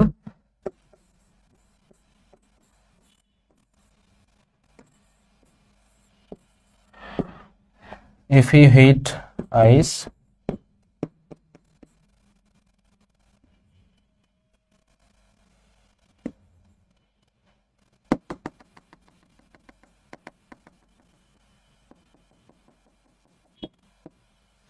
আচ্ছা if, যেমন ধরো if ice is heated,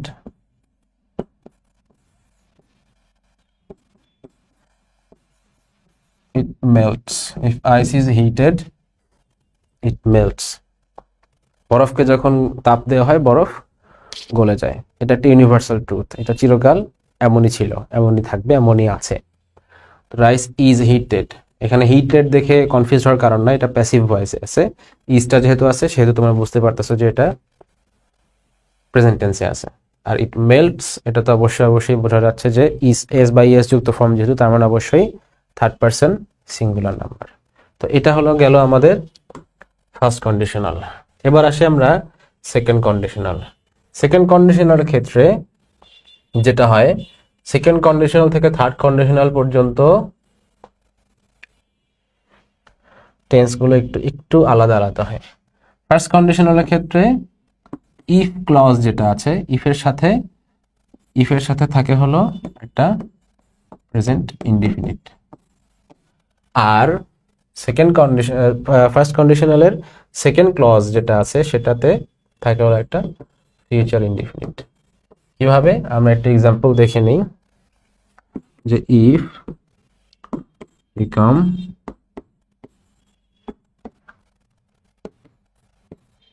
if you come I shall come too, if you come I shall come too, তুমি যদি আসো তাহলে আমিও আসবো। এগুলো কোনো ইউনিভার্সাল ট্রুথ না, সে যে আসে, সে আসলেই যে আমি যাব, বিষয়টা কিন্তু এমন না। জিরো কন্ডিশনালের ক্ষেত্রে যেগুলো ছিল এগুলো সব ইউনিভার্সাল ট্রুথ, বাট ফার্স্ট কন্ডিশনালের ক্ষেত্রে অবশ্যই ইউনিভার্সাল ট্রুথ হবে না। ফার্স্ট কন্ডিশনালের ক্ষেত্রে এটা ঘটলে, ইফ এই যে শর্ত যেটা আছে, এটার শর্তে এই কাজটা হতেও পারে, নাও হতে পারে। ঠিক আছে, কখনো হয় কখনো হয় না। সে আসলেই যে আমি আসি এমন না বিষয়টা। তাহলে পরীক্ষায় যদি এরকম থাকে ইফ ইউ কাম, আর এখানে দেওয়া থাকলো আই কাম, তখন তোমাদের কাজ কি হবে, শ্যাল কাম বা উইল কাম বসিয়ে দিতে। আচ্ছা, এরপরে দেখো, এরপরে আসলো সেকেন্ড কন্ডিশনাল। সেকেন্ড কন্ডিশনালের ক্ষেত্রে বিষয়টা কি, সেকেন্ড কন্ডিশনাল থেকে আমরা ডিল করব পাস্ট টেন্সের সাথে। এই দুইটার সাথে আমাদের সম্পর্ক ছিল এই দুইটার সাথে সম্পর্ক ছিল প্রেজেন্ট টেন্স, এই দুইটার সাথে আমাদের পাস্ট টেন্সের সম্পর্ক। আচ্ছা, সেকেন্ড কন্ডিশনালের বিষয়টা কি, যে ইফ ক্লজের সাথে এখানে একটা পাস্ট ইনডিফিনিট থাকে, আর এইখানে দ্বিতীয় ক্লজটায় থাকে উড বা কুড। ঠিক আছে, উড, কুড, শুড। আচ্ছা, কিভাবে সেটা? ধরো বললাম যে ইফ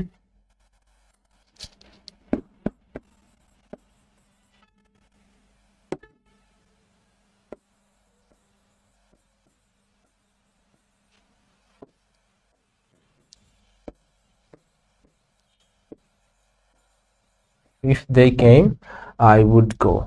খেয়াল করে দেখবে জিরো আর ফার্স্ট কন্ডিশনের ক্ষেত্রে ঘটনাগুলো এখনো ঘটেনি। ঠিক আছে, ঘটনাগুলো এখনো ঘটেনি, তবে ঘটার সম্ভাবনা এখনো বাকি আছে। কিন্তু সেকেন্ড এবং থার্ড কন্ডিশনের ক্ষেত্রে ঘটনাগুলো ঘটে গেছে, কিন্তু অন্যভাবে ঘটতে পারত। যেমন if they came I would go, if they came I would go. আচ্ছা, তারা যদি আসতো, তারা আসে নাই, এবং তারা আসার আর সুযোগও নাই। তারা আসে নাই, তারা আসার আর সুযোগ আপাতত নাই।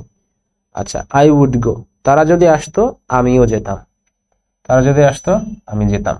ঠিক আছে, এখানে তোমাদের যে জিনিসটা মাথায় রাখতে হবে যে এই জায়গাটায় পাস্ট ইনডিফিনিট থাকে, আর এই জায়গাটায় হলো উড প্লাস ভার্বের বেস ফর্ম থাকে। এই জিনিসটা যদি মাথায় রাখতে পারো তাহলে এই কন্ডিশনালটা ইনশাল্লাহ সমস্যা হবে না। ঠিক আছে, মাথায় রাখবে যে এগুলো ঘটার কথা ছিল, অন্যভাবে ঘটতে পারতো কিন্তু ঘটেনি। ঠিক আছে, if they came I would go, এরকম এরকম আরো এক্সাম্পল আছে, যেমন if I were a bird I would fly. তবে একটা জিনিস মাথায় রাখতে হবে, সেটা হলো কন্ডিশনাল সেন্টেন্সের ক্ষেত্রে বি ভার্ব, যেটা পাস্ট টেন্সে নরমালি আমরা বি ভার্ব কি ইউজ করি, আই এর জন্য ওয়াজ ইউজ করি, তারপরে ইউ এর জন্য ওয়্যার ইউজ করি, তাই না? তারপরে হি, শি, ইট, এগুলোর ক্ষেত্রে আমরা ওয়াজ ইউজ করি। কিন্তু কন্ডিশনাল সেন্টেন্সের ক্ষেত্রে এই রুলটার একটু এক্সেপশন হয়। কন্ডিশনাল সেন্টেন্সের ক্ষেত্রে সব সময় যে কোনো পার্সন, যে কোনো নাম্বারের ক্ষেত্রেই ওয়্যার ইউজ হবে। সেটা কিভাবে দেখাই, দেখো, if I were a bird, if I were a bird I could fly, if I were a bird I could fly। তাহলে দেখো, এখানে তো আয়ের সাথে ওয়াজ হওয়ার কথা ছিল, কিন্তু ওয়াজ হয়নি, কি হয়েছে, ওয়্যার হয়েছে। কেন? কারণ এটা কন্ডিশনাল সেন্টেন্স। এটা জেনারেল রুল, গ্রাউন্ড রুল, এটা তোমার মনে রাখতে হবে, এটা মুখস্থ করতে হবে। আচ্ছা, এবার আমরা থার্ড কন্ডিশনাল ক্ষেত্রে যাই। থার্ড কন্ডিশনালের ক্ষেত্রেও বিষয়টা এমনই যে একটা ঘটনা ঘটতে পারত, এভাবে ঘটতে পারত কিন্তু ঘটেনি। তুমি আমার হতে পারতে কিন্তু তুমি আমার হওনি। ঠিক আছে, এই ধরনের বিষয়, এই ধরনের সেন্টেন্স যেগুলো আছে এগুলো হলো থার্ড কন্ডিশনাল, সেকেন্ড এবং থার্ড কন্ডিশনাল দুইটার ক্ষেত্রে। তবে সেকেন্ড কন্ডিশনালের ক্ষেত্রে আমরা পাস্ট ইনডিফিনিট নিয়ে আলোচনা করি, আর থার্ড কন্ডিশনালের ক্ষেত্রে পাস্ট পারফেক্ট নিয়ে আলোচনা করি। ঠিক আছে, আচ্ছা, কিভাবে? সেম স্ট্রাকচারই কিন্তু একটু সামান্য আলাদা। আমরা তখন পড়েছিলাম if they came I would go, কিন্তু এবার আমরা এটা পড়বো না। আমরা এবার পড়বো কি, আমরা পড়বো যে if they had come, if they had come. ঠিক আছে, I would have gone, if they had come I would have gone. সহজ কথা হলো, সেকেন্ড কন্ডিশনের ক্ষেত্রে একটা ঘটনা ঘটার কথা ছিল যেভাবে, অন্যভাবে ঘটেছে, ঘটনা যেভাবে ঘটার কথা ছিল ঘটেনি। ঠিক আছে, তো কিন্তু পাস্ট থার্ড কন্ডিশনের ক্ষেত্রে যেটা হয় সেটা কি, যে ঘটনা ঘটে তো গেছেই, এরপরে আরো অনেক ঘটনা ঘটে গেছে, মানে আর কোনো আশা নেই। ঠিক আছে, এক্সাম্পল, কিসের এক্সাম্পল দেওয়া যায়? ধরো যে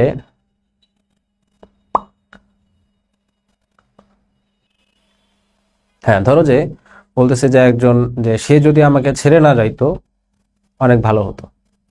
ঠিক আছে, এটা হলো সেকেন্ড কন্ডিশনাল। আর সে ছেড়ে গেছে, তার বিয়েও হয়ে গেছে, হেনার বিয়ে হয়ে গেছে, আহ, প্রেমের সমাধিও আঁকা হয়ে গেছে, কিন্তু আর কোনো উপায় বাকি নাই এখন। এটা হলো থার্ড কন্ডিশনাল। ঠিক আছে, এখানে অতীতে একটা ঘটনা তো ঘটছেই, এক্সপেকটেশন অনুযায়ী ঘটছে বা ঘটে নাই, মাঝখানে আরো অনেক কিছু ঘটে গেছে, যার কারণে ওইটা টার্ন ব্যাক করা মোর ইম্পসিবল। ঠিক আছে, আরো বেশি অসম্ভব। এই আর কি তফাৎটা শুধু এখানেই। আর স্ট্রাকচারের তফাৎটা কোথায়? এখানে হবে হ্যাড কাম, আর এখানে, ওখানে যেমন উড গন, উড কি ছিল এখানে? Would go. আগেরটা কি ছিল? আই উড গো, তাই না? আর এখানে থাকবে হলো আই উড হ্যাভ গন। ঠিক আছে, আই উড হ্যাভ গন। আচ্ছা, এবার আসে আনরিয়াল পাস্ট। আনরিয়াল পাস্ট কোনটা? খেয়াল করে দেখবে যে আমরা যখন যখন আমরা কোনো কিছু উইশ করি, আনরিয়াল বলতে কাল্পনিক, সহজ কথায় কাল্পনিক পাস্ট। আনরিয়াল হলো কাল্পনিক অতীত। কাল্পনিক অতীতের বিষয়টা বাংলায়ও আছে, তোমরা 9-10-এ যেহেতু তোমরা তো পড়ার কথা। কাল্পনিক একটা, আমি যদি পাখি হতাম, আমি যদি পাখি হতাম, এই যে হতাম শব্দটা, এই শব্দটা কিন্তু স্ট্রাকচার অনুযায়ী পাস্ট টেন্স, তাই না? এটা স্ট্রাকচার অনুযায়ী নিত্যবৃত্ত অতীতের শব্দ। নিত্যবৃত্ত অতীত, যে আমি এটা করতাম সেটা করতাম, এই যে হতাম, আমি যদি পাখি হতাম, শব্দটা কিন্তু স্ট্রাকচারালি নিত্যবৃত্ত অতীতের শব্দ, ক্রিয়া নিত্যবৃত্ত অতীতের ক্রিয়া। কিন্তু আমি যদি পাখি হতাম, এখানে বিষয়টা কি এমন যে আমি কোনো এক সময় পাখি হতাম রেগুলার বেসিসে? বিষয়টা কিন্তু এমন না। তো আমরা যখন কোনো কিছু কল্পনা করি, তখন আমরা অতীত হিসাব করে কল্পনা করি, যে আমি যদি পাখি হতাম, আমি যদি এই হতাম সেই হতাম। এই অতীত আনরিয়াল পাস্ট যেগুলো আছে, কাল্পনিক পাস্ট যেগুলো, এগুলোর ক্ষেত্রে আমাদের কিছু আলাদা নিয়ম আছে। নিয়মগুলো কি?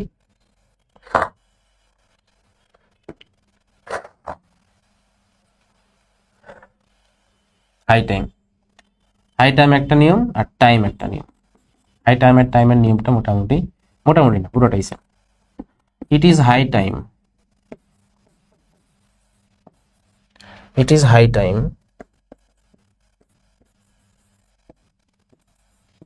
we changed our habit. It is high time we changed our habit. High time মানে হলো উপযুক্ত সময়। ঠিক আছে, হাই টাইম মানে হলো উপযুক্ত সময়। ঠিক আছে, তো হাই টাইম এটা উপযুক্ত সময় আমার হ্যাবিটটা চেঞ্জ করার, কিন্তু আমি কিন্তু এখন আমার হ্যাবিট চেঞ্জ করিনি এখনো, সেজন্য এটা এখনো আনরিয়াল বা কাল্পনিক অতীত, তাই না? আমি হ্যাবিট যদি চেঞ্জ করতে পারতাম, এরকম একটা উইশ করা হচ্ছে এখানে। এই উইশ টুইশ যেখানে করা হয়, এসব ক্ষেত্রে আনরিয়াল পাস্টের নিয়মগুলো খাটে, মানে টেন্সটা পাস্ট হয়। তার মানে তোমার প্রশ্ন যদি এইভাবে আসে, ইট is high time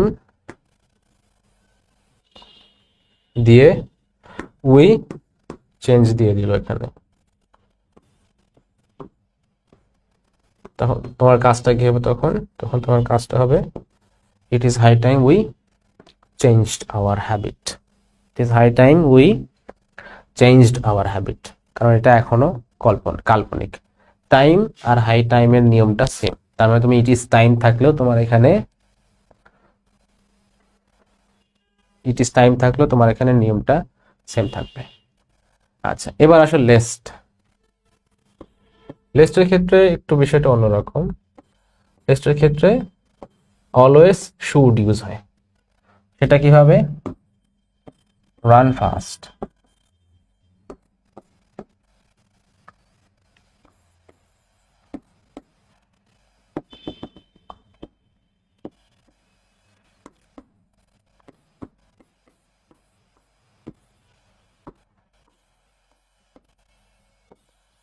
run fast lest you should fall back.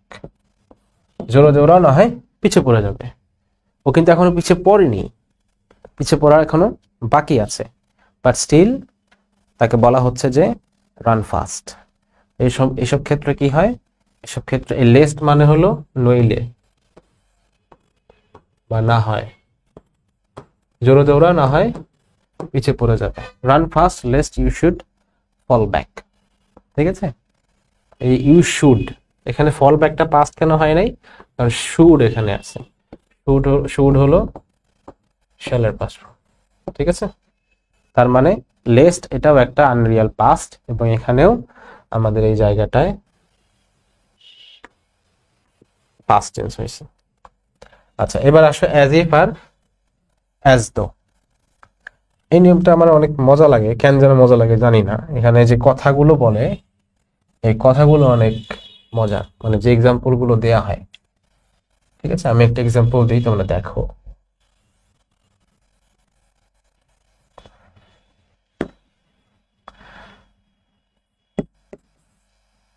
He talked as if he were Shakespeare. এমন ভাবে কথা বল, সরি এখানে একটু কারেকশন আছে। he talks as if he were Shakespeare। সে এমন ভাবে কথা বলে যেন সে শেক্সপিয়ার। as if বা as though মিনিংটা সেম, এখানে as though থাকতে পারে। সে এমন ভাবে কথা বলে যেন সে শেক্সপিয়ার। ঠিক আছে, যেন সে শেক্সপিয়ার।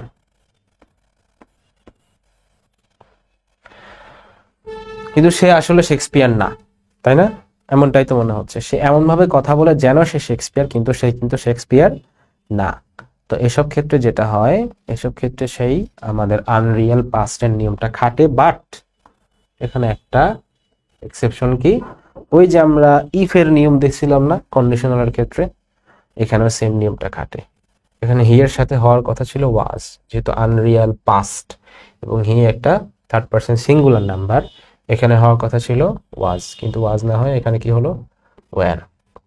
আরো একটা জিনিস যেটা তোমাদের এখানে মাথায় রাখতে হবে, যে এসব অ্যাজ ইফ বা অ্যাজ দো ওয়ালা সেন্টেন্সে যদি এখানে প্রেজেন্ট ইনডিফিনিট টেন্স থাকে, তাহলেই কেবলমাত্র এখানে পাস্ট ইনডিফিনিট হবে। ঠিক আছে, আর যদি ওইখানে যদি প্রেজেন্ট ইনডিফিনিট টেন্স না থাকে, এইখানে যদি টকড থাকতো, আমি প্রথমে টক লিখে মুছে দিলাম এই কারণে,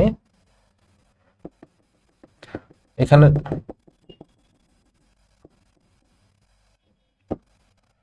তো এখানে যদি টকড থাকতো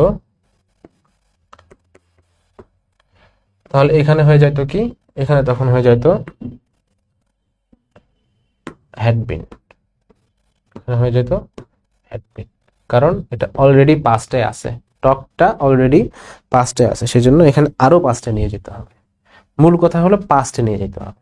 প্রেজেন্ট থাকলে পাস্ট ইনডিফিনিটে নিয়ে যেতে হবে, আর যদি পাস্ট থাকে অলরেডি তাহলে পাস্ট পারফেক্টে নিয়ে যেতে হবে। ঠিক আছে, আচ্ছা এবার দেখো রুল কিছু আছে, সেটা হলো প্রাইমারি অক্সিলিয়ারি ভার্বের পর সাধারণত ভার্বের পার্টিসিপল ফর্ম হয়। প্রাইমারি অক্সিলিয়ারি সম্পর্কে তোমাদেরকে বলেছিলাম, am, is, are, was, were এগুলো, এবং হ্যাভ, হ্যাজ, হ্যাড, এই ভার্বগুলো হলো প্রাইমারি অক্সিলিয়ারি ভার্ব। এগুলো তোমাদের ওই টেবিলটার কথা যদি মনে থাকে, না হয় তোমরা বের করে আরেকবার দেখে নেবে ভিডিওটা টেনে দিয়ে। ওই টেবিলটার কথা যদি তোমাদের মনে থাকে, তাহলে তোমরা অবশ্যই মনে রাখবে যে am, is, are, was, were, have, has, had এগুলো হলো এমন এমন অক্সিলিয়ারি ভার্ব যেগুলো প্রিন্সিপাল হিসেবে ইউজ হতে পারে, আবার অক্সিলিয়ারি হিসেবে ইউজ হতে পারে। এগুলোকে আমরা বলি প্রাইমারি অক্সিলিয়ারি।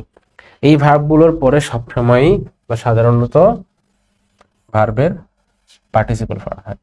রাইটিং এটা একটা পার্টিসিপল ফর্ম, ঠিক আছে। ডান একটা পার্টিসিপল ফর্ম, হ্যাভিং ইটেন এটা একটা পার্টিসিপল ফর্ম। পার্টিসিপল যদি না বুঝে থাকো অবশ্যই বোঝার কথা, না বুঝলে কোনো সমস্যা নাই। পার্টিসিপল হলো ভার্বের বেস ফর্ম যেটা আর পাস্ট ফর্ম যেটা, এটা বাদে বাকি যে ফর্মগুলো আছে ওগুলো হলো পার্টিসিপল। ঠিক আছে, যেমন রাইট এটা হলো V1, ঠিক আছে। এটার V1 হলো রাইট, এটার V2 হলো রোট, আর এটার V3 বা পাস্ট পার্টিসিপল হলো রিটেন। এগুলো হলো সব পার্টিসিপল, ঠিক আছে। এই দুইটা ফর্ম বাদে বাকি যা আছে এগুলো পার্টিসিপল। তো প্রাইমারি অক্সিলিয়ারি ভার্বের পর সবসময় ভার্বের পার্টিসিপল ফর্ম হয়, যেমন আই অ্যাম ডান, ডানটা হলো ডু এর পার্টিসিপল ফর্ম। তারপরে ইটেন, ইটেন হলো ইটের পার্টিসিপল ফর্ম। রাইটিং হলো রাইটের পার্টিসিপল ফর্ম। আচ্ছা, এবারে দেখো modal auxiliary verb. Primary auxiliary ভার্বটা আমরা দেখলাম, এবার আমরা মডাল অক্সিলিয়ারি ভার্বে আসি। মডাল অক্সিলিয়ারি ভার্ব নিয়ে আমরা বেশি ডিটেইল আলোচনায় যাব না, আমরা জাস্ট দেখে নিচ্ছি যে সম্পর্কে একটা ধারণা নিয়ে নিচ্ছি, রিমাইন্ডার যে মডাল অক্সিলিয়ারি ভার্বগুলো কি। মডাল অক্সিলিয়ারি ভার্ব হলো মোড বোঝায়। মোড সহজ কথায় হলো কি বলা যায়, ভাব, নির্দিষ্ট একটা ভাব বা ইমোশন বোঝায়। মডাল অক্সিলিয়ারি ভার্ব যখন আমরা কোনো বাক্যে ইউজ করি, সেই বাক্যের একটা নির্দিষ্ট বিশেষ অর্থ দ্বারা হয়ে যায় এই মডাল অক্সিলিয়ারি ভার্বের কারণে। এবং এই ভার্বগুলোর পরে অবশ্যই সবসময় প্রিন্সিপাল ভার্বের বেস ফর্ম বসে, ঠিক আছে।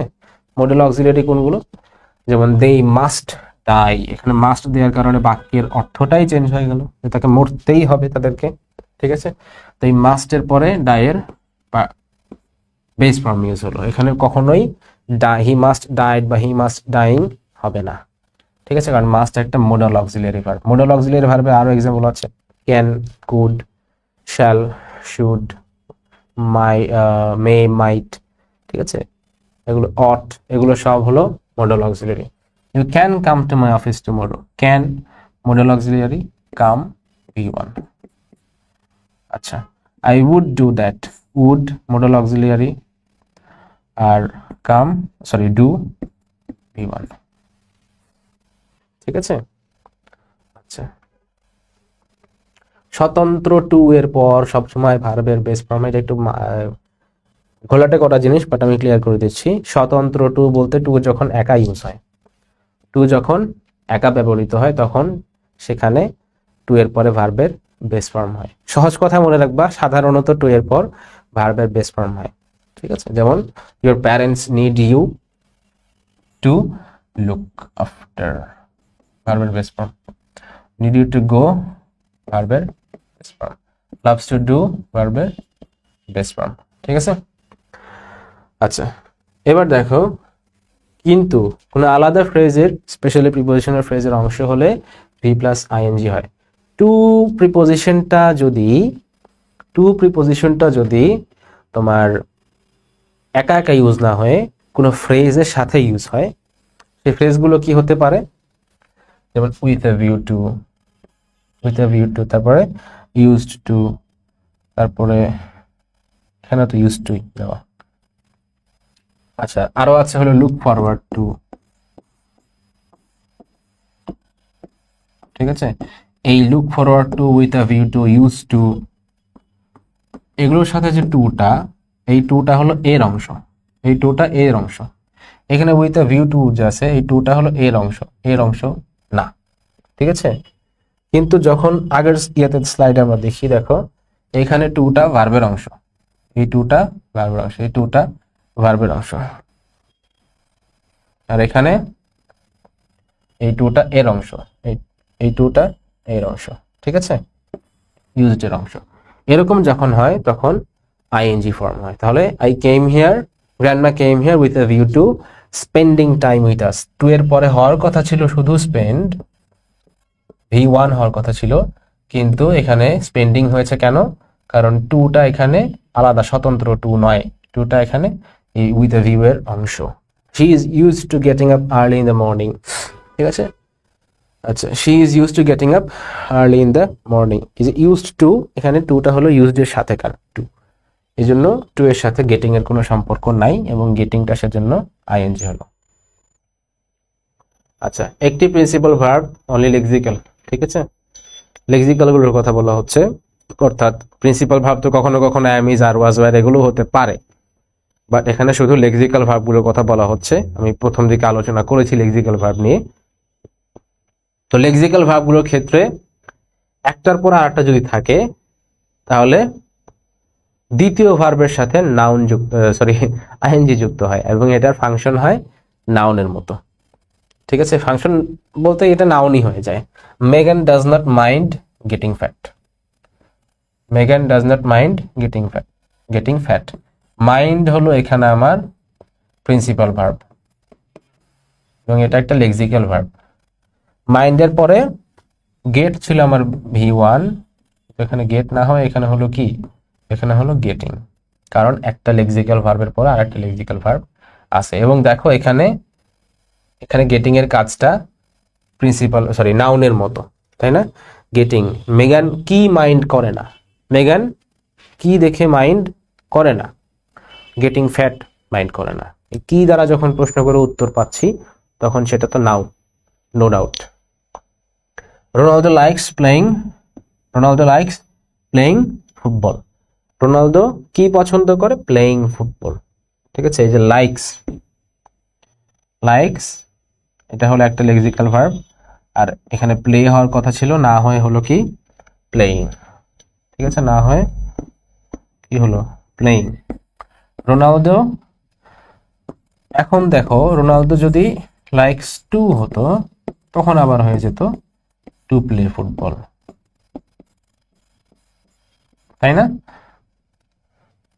যদি লাইকের পর একটা টু থাকতো তাহলে এটা V1 হয়ে যেত, কিন্তু এখানে লাইকের পরে ঠিক পরেই আছে এই ভার্বটা, সেজন্য আইএনজি হয়েছে। নেভার স্টপ লাভিং ইয়োরসেলফ, এই যে স্টপ এটা একটা লেক্সিক্যাল ভার্ব, ঠিক তারপরে আরেকটা ভার্ব, তাই এটা আইএনজি যুক্ত। পজিটিভ ভার্ব মেক, লেট, হেল্পের পর ইনডাইরেক্ট, ডাইরেক্ট অবজেক্ট। আচ্ছা, ইনডাইরেক্ট আর ডাইরেক্ট অবজেক্টটা আমরা একটু বুঝে নেই। ইনডাইরেক্ট আর ডাইরেক্ট অবজেক্টটা হলো, ইনডাইরেক্ট হলো ব্যক্তিবাচক অবজেক্ট যেগুলো। এখন অবজেক্ট কি? অবজেক্টকে বলা হয় receiver of the action of the verb. যেমন আমি যদি বলি আই প্লে ফুটবল, আমি তো ফুটবল খেলি, আমি খেলতেছি, কিন্তু খেলার কাজটা কার উপরে সম্পাদিত হচ্ছে? ফুটবলের উপর। তারপর ধরো যে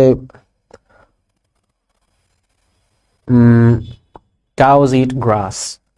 ঠিক আছে, যদি বলি যে কাউজ ইট গ্রাস, গরু তো খাচ্ছে, কি খাচ্ছে? গ্রাস খাচ্ছে। এই ইট কাজটা, খাওয়ার কাজটা এফেক্ট করতেছে কাকে? গ্রাসকে। ভার্ব যাকে এফেক্ট করে সে হলো অবজেক্ট। অবজেক্ট দুই রকম হয়, এক হলো ডাইরেক্ট, একটা হলো indirect.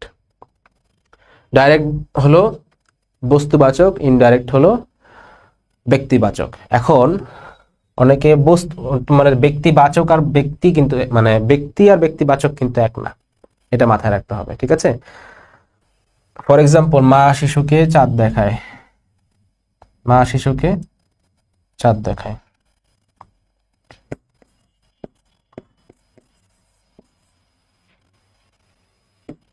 Mother is showing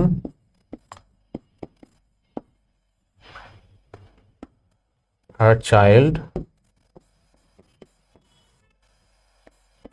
the moon.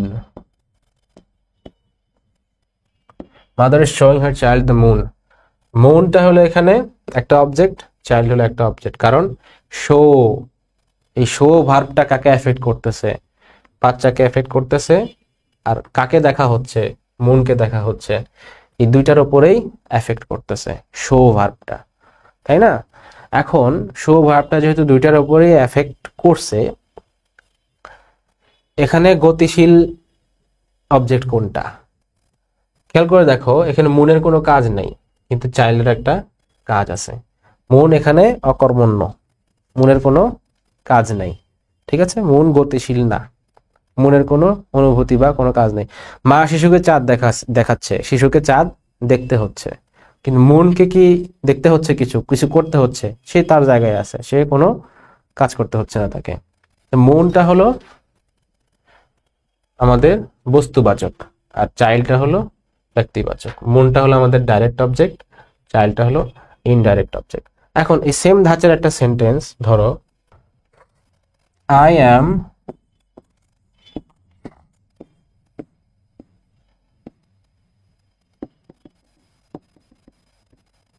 I have